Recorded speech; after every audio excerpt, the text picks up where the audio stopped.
So guys, let me show you how I prepare this wonderful and delicious salad. I've already washed my multicolor salad leaves. I will chop it into big sizes and put it back into my bowl. I will add my steamed carrots and steamed bell peppers, add my red onions and also my egg.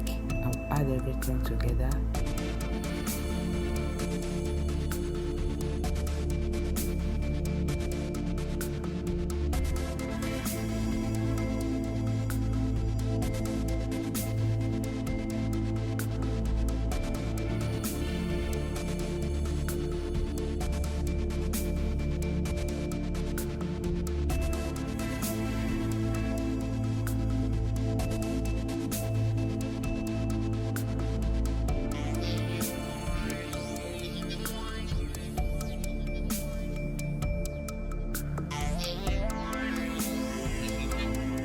So I'll also add in my fresh parsley leaves, and after adding this my fresh parsley leaves, I will combine everything together gradually.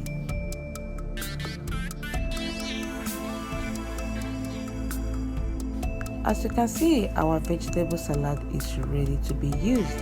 At this point, you can mix it with any salad cream of your choice and enjoy it. Thank you.